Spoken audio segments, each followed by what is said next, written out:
guys, welcome back to the Habs Tonight channel. I am joined by our very own Dale Weise, who has been busy the past few weeks, but welcome back on the show, Dale. Hey, very happy to be back with you. It has been busy, successful for us. 1-4 in a row, and the boys are rolling over here. So it's Nice. been really busy, but obviously I think a little more busy in Montreal's world, and a little more busy for us for sure. It has been absolute mayhem in Montreal in the past 2 weeks. I feel like the last time we did a roundtable, we focused on everything that was Kyle Beach and how the season was just going downhill, and it just kept tumbling downhill on the ice and off the ice. So I wanted to get your initial reaction. Marc Bergevin is officially fired from the Montreal Canadiens. What was your initial reaction when you found that out? I was really shocked, to be honest with you. I really, for everything that he's done and the success he had last year, and you look at all the circumstances that have gone on this year, I kind of thought this would be more of a summer firing. I think, when you hear him talking this summer, they're talking about extensions, and he's like, well, I'm burnt out. You kind of knew it was coming to an end. And I'm sure that was probably the conversation they had between him and Jeff. And I could be grasping at straws, but I'm sure, it was probably almost a mutual thing where it's like, I think we're better off going in a different direction right now. We bring in a new guy right now. Obviously, he was having talks with Jeff Gorton. You don't know how long he's been talking with him, but I always find that funny when a new GM just boom, you don't hear a lot about it. Magically, they're talking, boom, it happens. Like, he didn't just talk to him once. He didn't just wake up that day and say, okay, I'm going to hire Jeff Gorton. It's been in the works for a while. So I always wonder how long, they're talking behind guys' backs. And then I was just kind of shocked at the timing of it. Obviously, the season has been an absolute disaster, almost from the start for a lot of reasons. But I was very, very shocked. That was my first reaction. I think everybody, as soon as Scott Mellanby gave his resignation the night before, everybody knew it was starting to crumble down. But I don't think anybody expected that within the next 24 hours, you'd see Trevor Timmins, Marc Bergevin, Paul Wilson. Like, he did a full head office clean slate. Fans have been craving for that. So it was a surprise for sure. Yeah. And again, the timing is weird. Like, okay, a guy comes in now, yeah, he can make some moves, and I understand, and I think it's a great play. Like, we'll get to that further down the line. I think it's a great play. I think they got the right guy. I love the direction that it's going. Just the timing was weird. I just would love to have been, in some of those conversations to know what went on. I think obviously Mellanby thought he was the next guy in line, being the GM in Laval for a little while, and then assistant GM in Montreal. Like he kind of thought he was the next guy up, I'm sure. Well, he was promised to be the next guy up, and Marc Bergevin had referred him, and then Jeff Molson said that he flat out had a meeting with him and said, listen, you're not our guy. So I guess that's a kick in the crotch. Yeah, to me, that's an absolute slap in the face. You're putting your time in, you're working, you're waiting. Your time's eventually going to come. Every GM's time comes to an end at a certain point. And then for the owner to call you in and say, yeah, we're not going to go with you. It's very interesting. I don't, maybe Gordon wasn't available when he was looking for him, in the summer, or when he was looking for him. You just never know. Yeah. But when I saw Mellanby step down, I thought, okay, that's a solo incident. Berger's going to stay on as GM. I didn't expect the whole house clearing to come the next day. It was just a surprise. I mean, I'm kind of happy that he did it in a way, because if Scott Mellanby would have taken the GM spot, I feel like it's the same vision. And now that you have a clean slate with all new people, it's a brand new vision. It's a brand new start. You get brand new guys. So, you don't keep the same mentality that we've been having for years. So I find it's a perfect move. And I wanted to get your take on Jeff Molson saying it's going to be basically like a two-headed snake. So you're going to have the VP of hockey ops, and then you're going to have your GM. And he turns around and says, if I would have known from the start the pressure that Marc Bergevin would have had, I would have had two people from the start. So how do you feel about having two guys to bounce ideas off each other and hopefully run the show? Yeah, I thought when I saw his comments, I was not taken back, but when he says, I would have hired another guy, to see that Berge is under that pressure. Like I'm sorry, hiring another guy. to me, doesn't take the pressure off you. If you have another guy calling shots to Berge, Berge to me, I don't know. I don't think you could have had another guy tell him what to do and kind of be his Yeah. boss. He kind of liked to call the shots. It was his show. And then, just to touch on what you said about the new vision, I completely agree. Like if you would have had Mellanby come in, obviously that's Berge's right-hand man. It's his good buddy. They obviously shared the same vision. They bounced ideas off each other. And I think for the last couple of years, those ideas have been, well, let's just reload and let's not rebuild, which has been an issue, for the last, 4 or 5 years. It just never had a chance to fully rebuild and take everybody out. Then to come back and to say, and to me, it's kind of funny because if it was not in Montreal, Jeff Gorton would be the GM. Yeah. But because he doesn't speak French, there's a need now. Well, I can get the best guy that I want. He can be the VP. He doesn't have to speak French, but I now have to get another guy that speaks French because that's really all that it is. For him to come out and say, well, it was all this pressure. I really don't believe that. Like you have pressure in any spot in an organization, in the whole league, wherever you are. I'm sorry, there's pressure. Like you don't win, you don't put fans in the seats, you don't make the owner money, he's firing you. That's really what it comes down to. And anybody that comes in as the GM and thinks because you have a vice president that he's going to take some pressure off you, it's just not going to happen. And I'm just so excited to see who that GM is going to be. I spoke to one of the rumored, people, Daniel Briere last week. We had a couple good laughs and stuff. And, to me, that would be a very interesting choice. Not a guy that I thought of originally would be in the running. But then when it came up and you look at the connections with Jeff Gorton, it's there. I think it makes a lot of sense. He's working in the ECHL right now, so he does have that upper management experience that he could bring. He played in the Montreal market. So honestly, I'm really open to the idea, but there's been a lot of, I guess, chit-chat that Briere did not want to come to Montreal during his career. He only came at the end of his career, so why would he want the position now? But it's different. Like, being a player in Montreal and being in management in Montreal, it's completely different. So for sure, if he's interested for the position, I mean, I'm open to it. Obviously, he's a great hockey mind. He knows his stuff, so it would be interesting. Yeah, I think, I saw a lot of people on social media saying, well, he doesn't have the experience as a GM. He doesn't have this experience. Bergie didn't. And okay, there's a perfect example. But, how are you supposed to gain experience? You're just supposed to keep recycling guys, coaches. Like we've talked about this 100 times on the show. And I'm so like, you have to bring in some new guys. The only way you get experience is by doing it. And, okay, there's a lot of really good players that have failed being GMs. But there's also a lot of like really good players that turn into incredible GMs. And I think when I look at Danny's career, he was a guy that really, really showed up in big moments. And playing with him as a teammate, he was a guy that just had a real good pulse for the room. He didn't say a lot, but when he did, it was really meaningful. And he kind of knew the right timing. So to me, that's all I would need to think he would be a great GM. In Philly, he was kind of working, not really in the hockey ops when I was there, but he was in the, marketing and doing some other things. And we chatted a ton there. And, I always picked his brain like, hey, do you actually want to get on the hockey side? Are you more interested? And he's like, no, I would. And then obviously the conversation was a lot different when we talked last week when, he's in the running for a position with a guy that he's very close with. So I don't agree with the need for experience thing. I think you get a guy that's played in the Montreal market, so he knows what it's like. You get a French guy. You get a very confident individual.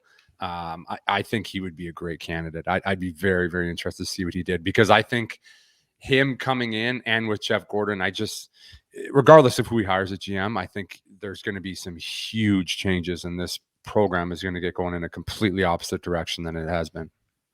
Jeff Gorton said this week where the team right now basically has no identity. And we've said it on the show countless times too. The Montreal Canadiens used to be a team that was fast, that could compete with skill. And Jeff Gorton said, we need skill, we need speed. So I'm excited to see the vision that he's going to take regarding that. Is he going to keep that vision or is he going to go with, let's draft bigger players? Because let's talk drafting for a bit. Drafting has been an issue in the past 10 years, 15 years. Trevor Timmins Mhm. has been there since 2003. So that's going to be exciting to have a brand new development team. Do you change your mindset and go, let's draft bigger players and compete with bigger teams? Or do you keep drafting smaller players and keep with the mindset of let's use our speed? Like there's a lot of question marks in that aspect. Who do you get for scouting? Like any names come to mind? Like Yeah, that's such maybe he brings a guy from his past from somewhere else. I don't know, but he's got a great track record. If you look at some of the guys that yeah, he's drafted and he's been a part of, you look at the way he quickly retooled New York from they were good, then they were nothing, and then he comes in and does an full on incredible job rebuild. there. Yeah, and very quickly, very quickly. Now, mind you, it's a lot easier to get players to want to play in New York than it is for Yes. Montreal. So, okay, he's had some really good free agents sign there. A lot of his players, that he re-signed, obviously wanted to be there. Like that. That's a different aspect you're dealing with in Montreal. Yeah. But it's, I don't know. I still think he has such a good mind for it. I love what he did in New York. I love the type of team that they built. And New York just seems to keep producing younger players too. Yeah, okay, they had some, you get your first Yeah, overall they pick had with a guy help. named and Kako. Okay, 1 and 2. That we won't discuss those, but they've developed some good players.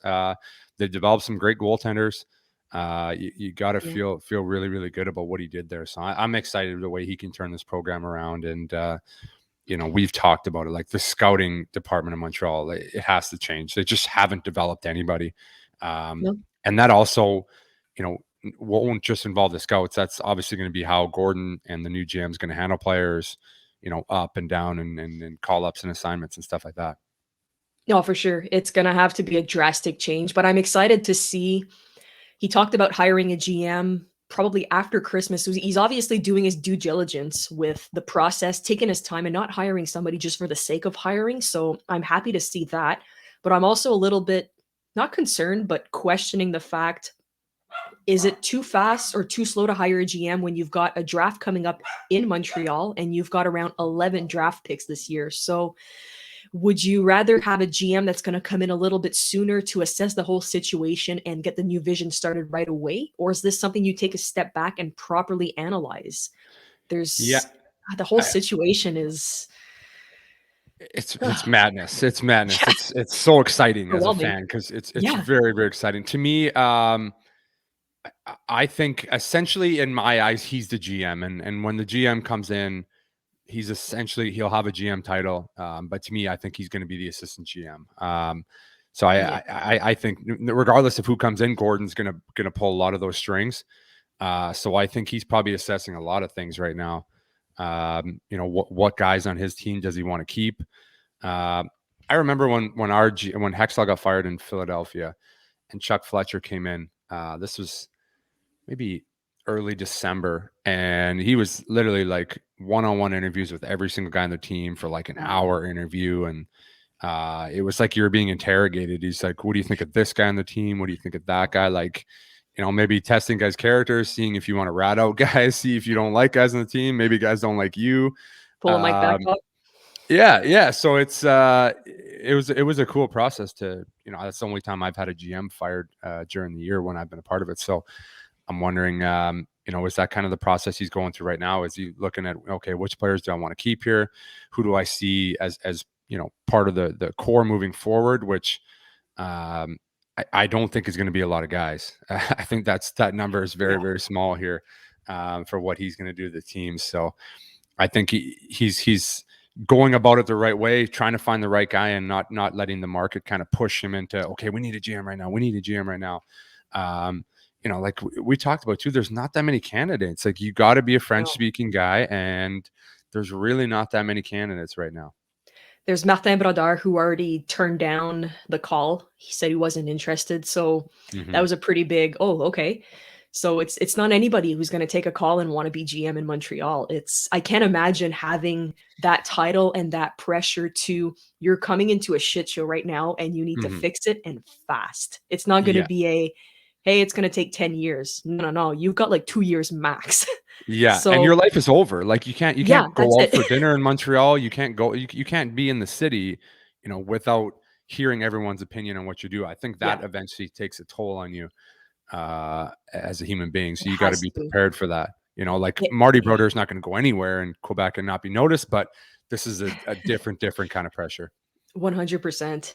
And so let's talk rebuild. So Jeff Molson says he's not afraid of the R word. He's not afraid to say rebuild, but it's going to ultimately be the VP and the GM's decision. So, in your opinion, should Montreal restructure in a better position like they've been trying to do for the past few years, or should they go for the full on rebuild? I think, you know, this probably should have happened a couple years ago. Yeah. Just blow up the whole thing, to be honest with you. Get whatever you can for whoever you can. Understand that this year is an absolute tire fire. Maybe even next year is going to be a tough year, but Yeah. you know, you got to get it going in the right direction, and you get all the pieces you can. I would trade every single guy for as much as I could right now. Load up on draft picks, make a huge splash this summer, and completely rebuild. As painful as that is, I know there's a lot of guys on that team that fans are going to have some tears over. I see a jersey in over your left shoulder there that My whole slate of jersey, I'm gonna is cry. that a guy like that is you know, everybody Ooh, would want a guy like that for the playoffs, yeah. and he's been such a focal point of that team for so long. It's going to crush a lot of people. This rebuild, you know, hasn't happened in Montreal for I don't even Yeah. know when you would call a rebuild. Like, you know, there were some bad years there, but there was never a full on blow it up Fire rebuild sale. that I think is happening right now. Yeah. No, it's gonna hurt. And do you believe Marc Bergevin left the team in a little bit of a pickle with all those big contracts that were signed? They've got guys like Suzuki, Petrie, Gallagher. You've got some pretty huge contracts. So it has to have an impact on, like you said, if you do a fire sale, you trade everybody. Do you keep at least one of your veterans to build around, or do you clean slate literally everybody, like you said? Yeah, I mean, I think Zooks is probably one of the very few that is kind of like an untradeable. I think the type of person he is, the type of leader he is, he's probably a guy, you know, that we've talked about. That's a future captain Yeah. that you know, you can rebuild around. He's still he's so young that he's got plenty of time to develop with your rebuild and still be your superstar. So he's probably a guy that's on a little different level for me. When you look at guys like Galley, you know, Petrie, they're big contracts, but you know, when you're in a tire fire, you can eat salary and move these guys and pick up picks. And I just know the type of players and people they are. There'll be a lot of teams that want to get those guys, especially in a playoff Yeah. run. You know, even Carey Price becomes an option at this point. You know, I'm That was my sure next there's question. yeah, I think he becomes an option. You know, I'm the biggest Carey Price supporter, and I love him, and I have no doubt he's going to come back and get to a top level. But the return you could get for that guy could be so good, and could really set your rebuild up. We've talked about it on a few roundtables last week and the week before. So obviously, Carey Price comes back. He's not coming back in December, maybe in the new year. Obviously, this year's a write-off for him. Just let him play, let him get back his game. Next year, you'd assume that he tries his best, the team tries its best. Would Carey Price be the type of guy that would say, you know what, I'm going to stick with this team and try to pull it out, or trade me to a cup contending team? I'm about to finish my career and I need to win a cup. What type of guy would he be? Would he stick with a rebuild, or would he want to be traded? That's a really good question. Hypothetical, obviously. Yeah, no, for sure, for sure. I think he would stick it out if you asked him to. I That think type of leader. he is that type of guy. He's been there for some really down years, and never once gave a sign that he was pulling the chute. So I could totally see him coming back and being a guy that says, "Hey, I'm signed for what is it, 7 more years? Like I'll stay here and I'll play it out as much as you want." I don't think it's going to get to that point. To be honest, I honestly see him being a guy that fetches a really big return somewhere, and Yeah. someone still sees a lot of really good years left in him. I'm sure he'd love to go to Seattle. I know they got their Easier team. for the family. I think he would be okay to go to a team like that. I could definitely see that. It's going to be so hard to tell. It's gonna hurt. It's going to that another guy, kind of like Galley, where just a polarizing guy. People have grown up with him as your Montreal Canadian goaltender, and that one would hurt too. But in order to get this franchise and the club back to where they need to be, you're going to have to make some really hard decisions on guys like that. Yeah, no, it's not going to be easy. I want to touch quickly on Shea Weber, who was seen in Montreal, I think it was last week, being asked by team doctors to basically prove that he can't play because, obviously if he could play, he would. So let's hypothetically say Shea Weber retires at the end of the season. Right now there's a question of leadership in the room, and we've touched on this before as well. Should the Habs wait until the end of the season to name another captain, or out of respect to Shea Weber, should he keep the seat until he officially retires? It's been a debate online, so I want to get your take on it to calm people down. Yeah, I've seen a lot of comments about it too, and I think you could look at it a couple ways. Yeah. I think if you sat down with Shea Weber right now and you had a chance to ask him that question, I guarantee his answer would be give it to somebody else. In a heartbeat, he would say that. Do you want to disrespect a guy that's gave that much to your organization just to name a guy for 4 more months just to say he's the captain? Like, I don't know. I don't think that makes. I don't think it makes sense to me. All signs are pointing to the fact that he obviously will retire and obviously never play again. So I think that's a summer move. I think Montreal as an organization does things in such a classy way, almost to a fault. I honestly, I can't see them, and again, you could ask him and I'm sure he would say, yeah, I give it to somebody else, but I just don't see it happening in this year. I think, see what happens. And again, you could be trading your future captain Galley this year. Petrie could be traded. And then maybe in the summer you strap it on Zooks and he's your new captain and he's the face of your rebuild moving forward. And I think that would make the most sense. Yeah, Zook seems to be the higher candidate as a long run captain for this team. He's a leader on and off the ice, so it's going to be exciting to see what happens and if the team decides to go with a captain at all. We've seen the Montreal Canadiens back when you were there having 4 alternate captains for 1 or 2 years. You've seen Ottawa do it for several years, so it's going to be exciting to see if they choose that route and see who stands out or give it right away to someone. I think it's almost like, I don't know, being in dressing rooms, I think the fans kind of make more of a having a captain thing bigger than it really is. Everybody has their where they stand in the dressing room. Everybody knows who the captain is on their team. You don't need to have a letter on your jersey. You know who the one guy is that is your captain. And that could be said for your assistants too. You know who the main leaders are on your team. It's, you walk in a room for 20 minutes, it's pretty obvious to see who they are and, just see how guys talk and stuff like that. So I think fans kind of blow that one up a little bit more than it probably should be. Sounds like a Montreal thing. Montreal too, yeah. I don't blame them. Like, that you want to have a captain, you want to buy the jersey and have the C on it. I completely agree. I don't blame you. Yeah, well, it's going to be what it's going to be, unfortunately. Let's talk about the kids for a bit. So we were talking about Zooks obviously being a little bit of an unsung hero this season, and we've talked about Caufield in the past as well. He's now 5 points in his last 6 games, so he's got 1 goal, but he's kind of like that quiet playmaker, if we want to say. So in your opinion, should Cole Caufield or any of the kids get the opportunity to play this season since it's a little bit of a write-off, or should they be sent back to Laval, get the experience, go for the Calder, and then next season have a fresh start? Yeah, that's a good one too. I've seen a lot of comments online about, oh, this is terrible, and I've said it. Being in a toxic environment is not where you want your kids to be. Just strictly for you don't want them around that. It's just terrible. It takes away the fun of the game. But when you watch the way the team's going, you watch how Pales is playing, and he's playing so well, and you say Cole's got 5 and 6 games, and I watch, people don't really talk about his playmaking skills a lot, but a lot of his assists are like, he's driving the play, he's entering the zone with control, big analytics stat, and he's making plays and setting up goals. So,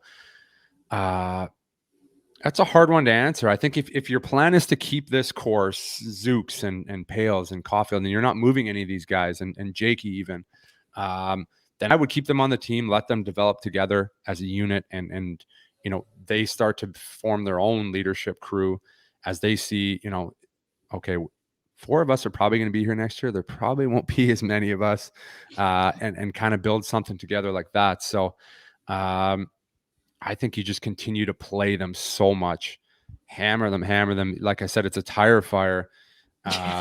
Let them play, unless it gets so extreme, where it Yeah. was like the start of the season where, you're not getting a scoring chance, you're not touching the puck. They just look completely lost. Then it's time to send them down.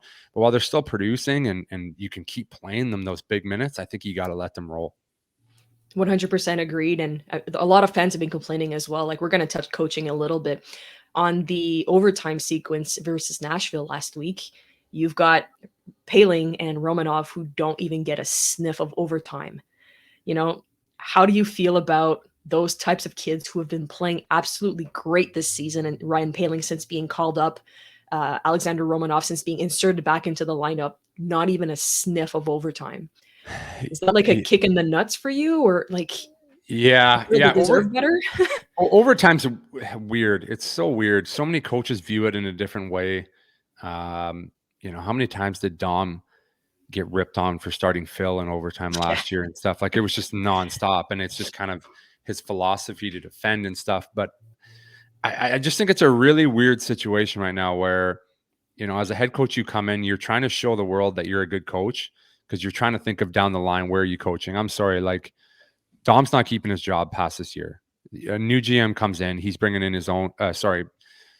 Gordon comes in, he's bringing his own GM. That GM may have a say in the coach, probably not. Gordon's bringing in his own coach. I'm sorry for the Ducharme lovers, and I love Dom, and I think he's a great guy, and I think he's a good coach. But that's just kind of the nature of the business. You won't be here past this year, so I think he's trying to do what he thinks is best to win every night. So it makes himself look like a good coach, maybe for next year for his future prospective job. I don't think he cares about developing any of the young guys or wanting to give them opportunities at this point, which makes it difficult for a fan when you're watching. You're like, why are my young guys not playing? And then he's there every day with his coaching staff saying, I'm trying to get a job for next year, so I'm trying to coach and win as much as I can. So it makes for a really difficult situation. A little bit more selfishness on his end. For basically. Sure. At that point. Yeah. If he knew, okay, I got the Berger still here and, he's got a 3-year extension and I have a 2-year extension. I got to develop the young guys. They're part of my future. But now it's like, I got to kind of save my ass a little bit and try to win as much as I can. So it makes it look like I did a good job with not as good of a team. Do you think Gorton made an error saying that Ducharme will be safe for this year? Would you have let him go for a almost immediate change within the team? Yeah, I think I don't know what the reasoning. Yeah, you're still paying Claude Julien, right? Yeah, and I don't think Jeff wants to be paying all these coaches, but at the end of the day, I don't think he's too concerned with paying this guy. I'll pay this $1 million, pay you.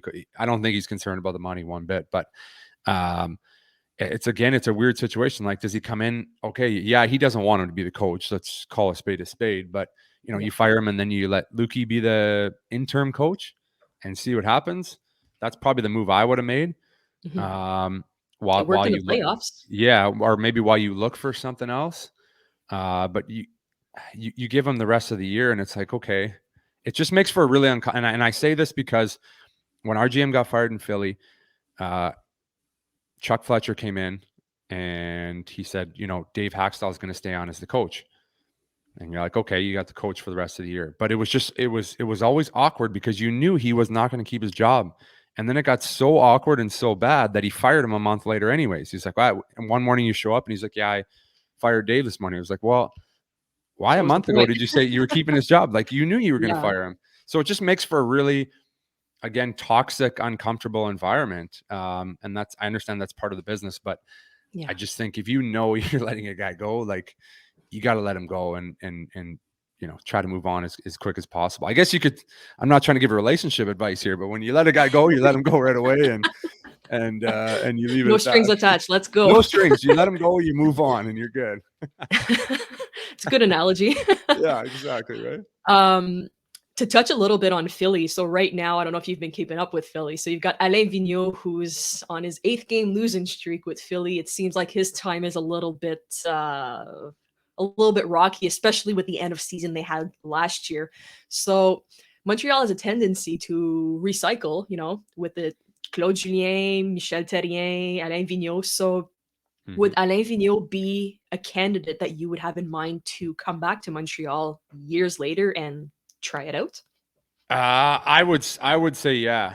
I have nothing but respect for AV. I watched the way he handled the team in Vancouver. Was a very veteran team, a very, very good hockey club, and he handled it tremendously. Then he goes over to New York, does a tremendous job there, takes them to the Stanley Cup final, takes over a Philly team that was in the absolute dumps and turns it into a really good hockey club, gets on absolute fire before COVID hits in 2020. They were on fire. That team might have went to the Stanley Cup final if COVID didn't stop us in March. I don't know who would have beat them. They were playing so well. They came into the bubble, they won 4 or 5 in a row, then they played us and snuck that one out. But he did a good job there from the start. Again, a lot of young guys, and I thought he did a great job. So I think he would be a good candidate. Again, like, how many options is there? There's just not very many options. It's recycling. Yeah, and I don't. The situation that Montreal's in right now, there's absolutely, and I'm willing to bet on this, that they don't just bring in fresh blood and bring in a random guy that's like from the QMJHL. We're like, okay, we're gonna give this guy. I just don't see it happening in this situation. No. That's throwing him to the absolute wolves. Coaching, I do think you need some experience in that situation in Montreal. GM, not so much, as I said, but I think Vigneault would be a good choice, obviously, if he loses his job. Yeah, it seems to be. Well, the Canucks coach lost his job yesterday. Travis Green is officially out. Bruce Boudreau is coming back in. Yeah. So that was a little bit of a weird one for me. So yeah, and Julian was in the running there too. I heard that was kind of the two guys he that was was rumored.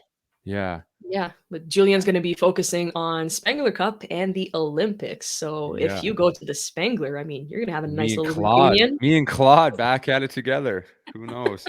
Like, sorry for the tweets when you got fired, Claude. Yeah, My bad. I wouldn't apologize to him. I would tell him straight up too. I'd be like, he would know it. I'd be like, come on. He would probably laugh about it. I'd be like, Claude, you can't tell me I was wrong. Come on. And all I did for the record, in that room.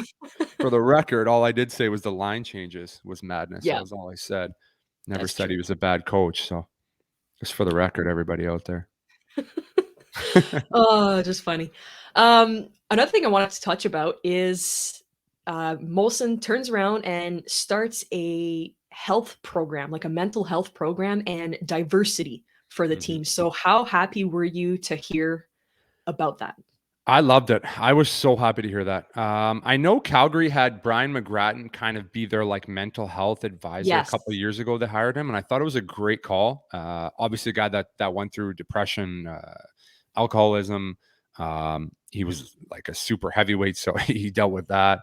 I think it's great. I think every team should have one of these. Just have somebody that you can go talk to that doesn't bear on your career. It has nothing to do with it. Like, it's someone you can go, say whatever you need, have a talk with somebody.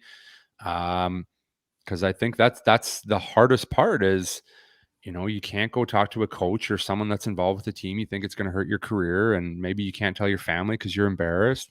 Whatever it is, whatever you're dealing with, I think having somebody that's just so smart. I'm glad that he really went that direction, and I hope everybody follows. I don't know many other teams that have done it. McGrattan, I think, is the only guy that I've ever heard about, and obviously, putting a whole department in there, I think it's a great play, and I hope everybody follows that. I think we were all proud as obviously fans of the organization to see Carey Price and Jonathan Drouin kind of take the lead, come out and say, look, it's okay not to be okay. I'm not okay. I need a step back. And then seeing the organization backing them up and acting on it. So I think that was the important part here. And I'm like you said, I hope more organizations follow in those footsteps of protecting their players and helping them out. Like, that's what we Mhm. need right now. Absolutely, and then setting the standard for diversity too. Yeah. I set out I was looking at PK's Instagram. I think it was last week. I don't know if you saw it. And a kid was getting bullied. He was a Yes. goalie, and I was just, I just when I read these stories, and I guess I'm just naive because I just can't believe that this still happens. And I just the NHL needs to take a bigger stance on it and just be role model, because I guarantee the kids that were bullying this kid are watching Hockey Night in Canada, and they're watching their Toronto Maple Leafs, and they're watching the Montreal Canadiens, and just to see their idols setting that standard, and saying this is not okay and everybody's acceptable to play hockey. That's the NHL needs to set the standard with that, and you're not going to help everybody, but at least, like I Yeah. said, those are the guys they're watching on Saturday night. If they see the NHL talking about it, then maybe they start to think about it. And that's something that definitely the NHL has kind of dropped the ball on that. We need more than just a picture on the Jumbotron on a Saturday night saying, "Hey, Black Lives Matter and everybody matters." Like, that's not gonna change anything. I'm sorry, like you said, you need to take Hmm. actions and Hmm. show the kids and show even adults. Like, it's unbelievable to have to describe that adults are doing this as well. Yeah, You'd expect maybe from kids, but a grown ass human, yeah. like, come on. Come on, It's a little bit pathetic, you know?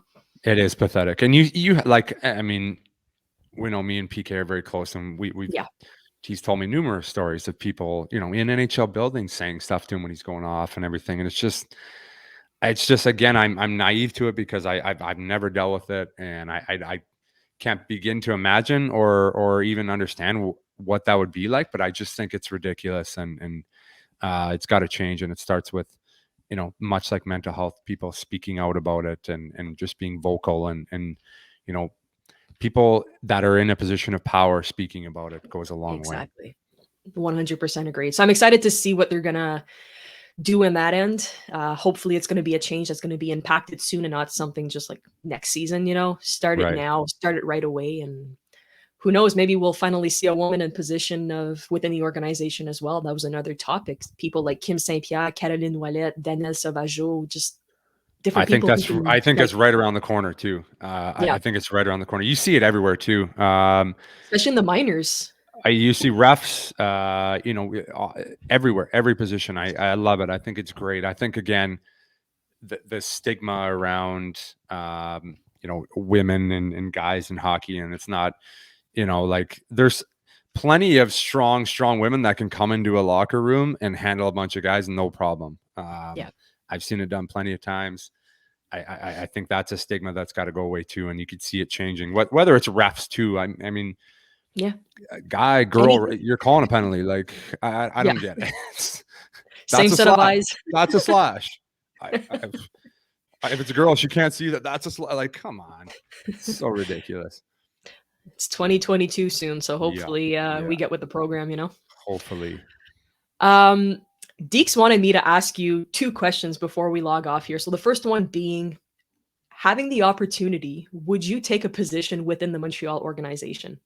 I know it's a tough one, but It's hypothetically, being yes. offered any type of position, what position would you like or be open to take, if at all? Yeah, I am. I've probably thought about this in the last like 3 months more than I've ever thought about it in my life. Just because this is probably my last year playing, so I've kind of thought, okay, what do I see What's myself next? doing? And I have a lot of other things that I do, but um, I don't know. I don't know. Like I think I enjoy all aspects. Like I don't know if I would ever want to be a coach at the pro level. I've kind of said that before. I just don't like some of the things you have to do as a coach. Yeah. I think there's a way that you can coach and get the most out of guys, but not be a complete a-hole and degrade guys. And I think there's a way to go about it. But Yeah. I also think, there is a certain extent that you have to be that way to get the most out of guys. And I would never want to be the guy that's bag skating the guy. Like I bag skated so many times, and I would hate to be doing that to a player. And the player's like, well, how do I get in the lineup? And I'd be like, Bag skate. they're playing this guy because they're trying to trade him. So they got to play him more so you can view him. And we don't want to play you because we're trying to trade you and we don't want you to get hurt. And it's like, that would be the real answer, but they never tell you that. Yeah. So the coaching thing, I don't know. And then managing is what I think would be really cool. But like, that is like, these guys work all year round. I understand, like, you think you have the summer off in hockey, but you don't. You're always watching That's prospects. the You have busiest. you have prospects camps, you have Yeah. signings, you have the draft. Um, it's just it's a lot going on. I don't know if, like, I did it as a hockey player now for 13 pro seasons, and I just think I would want to have my life back. So I don't know a position. Maybe like I think Dale Weise should be the mental health advocate for the Montreal Canadiens. I think that would be my position. Do you speak French? I can hire a guy that Sorry, I does. had to. I'll hire a guy that speaks French for under me. I'll translate for you. Yeah, you can translate. There we go. Then we're good. We checked Oh off my every god. box. So I don't. Again, I'm so passionate about the Montreal Canadiens. I love the organization. I love the city. If I Mhm. was to work for an NHL organization, 100% it would be them. Just because, again, like, I have so much passion for that organization, but I don't know how to answer that one right now. Well, Montreal, if you're listening, hit up. Call my number. There you go. And the last question that Dixie wanted me to ask you is, I don't know if you saw the video on Chicklets with Max Pacioretty this week. No, I didn't see it. So Patches basically talks about how players have a shelf life in Montreal. So he says former players will get in touch with you, current players, the fan base, everybody will try to give you an expectation of what it is like in Montreal, especially when you're in a leadership position, and how at some point you think you're going to be there for your whole life and it's just going to switch, you're going to be traded. And it wasn't until he got to Las Vegas that he realized the pressure he had in Montreal and how now he can just go about his life and basically hockey comes second. And in Montreal, you suck in both French and English is how he ended his video. So wanted to get your comments and your thoughts on Pacioretty coming out and saying those things right after everybody gets fired. Yeah, I'm not surprised. I'm not surprised he said that. He had it rough. Yeah, he had a tough go there. He was in a very difficult situation. I wonder if things would have been different in maybe a different time, because there was always the PK and him thing going on. Yeah. And then you trade for, you get Shea Weber in there, and I think their plan all along, was to give the C to Webbs. But it's like, okay, how can I take the C from a guy that's been here and been our captain grinding and give it to another guy and still make sure he's happy? You just it would have never happened. At Yeah. that point, when you make the decision, okay, I'm going to have to get rid of the C here, I'm going to have to trade him. I think that's really what it came down to. And I think they wanted Shea to be the guy. I don't think it would have been an issue between him and Patch, but I think that's probably partially what it came down to. And again, it's just a different market. You can't understand it. I played there, yeah, and I loved it, and it was great, and the fans were amazing to me. There's no pressure on me. Him as the captain, the teams like this, again, you have no life. You have no life. You can't go anywhere. You can't do anything. Whereas I watch him on Instagram now, or sorry, not him, his wife, and he's living in Vegas, and he's in his pool in the afternoons. It's middle of December, and he's got his whole crew, and they're everywhere just living life. It's just a It's nice to different. Yeah, it's and again, I love Patch, and I'm so happy for him. But it's a different life in Montreal, and I think no matter how many times you say it, even the guys, like, I've played there, I know what it's like. I've said it. I think that plays into why guys have a hard time signing there, and people just don't understand that. And people that live there will never understand it. Yeah. Why wouldn't you want to be in a big? Yeah, it's great when it's going When it's good. great. It's great, but it's not always going to go great. And Yeah. when things go bad, your shelf life is cut a little shorter than it should be. Montreal, when it's bad, it's bad. When it's good, it's good. And I think It's we the can all best. agree. I think we can all agree that watching Max Pacioretty pre-captaincy was absolutely beautiful. But then as soon as he tacked on a C on his jersey, you kind of saw the pressure on his shoulders and Mm-hmm. you saw him go down. He wasn't the type of player he was before. And that's unfortunate because he was a franchise player for so long, Mm-hmm. you know? And But look at the I'm way he's playing now. Look at the way he's playing right now. exactly. He's on fire. He came out. He's He's playing with just no missed it. pressure. Oh, it's incredible. It's so good to see. He's aging so well. He skates so well still, and he's just you never lose that shot. Yeah, I watch the highlights all the time. Just the way he shoots the puck's just beautiful. He's just such a pure scorer. That was when they he's a traded him. sniper. I was always like, there's so very few guys in the league that can score like him. He's such a pure Yeah. scorer. Like there's guys that are great playmakers but there's just it's really hard to find pure scorers like him. And you see the way he's still doing it year after year. But you got to be thankful that trade got us Nick Suzuki, and I believe Absolutely. And Alexander Romanov as well. well, that was Romanov? mine. Tatar. That was Sorry, that was yeah, my that was yours. trade, but no big deal. Tatar. Yeah, Yeah. you did most of the job there.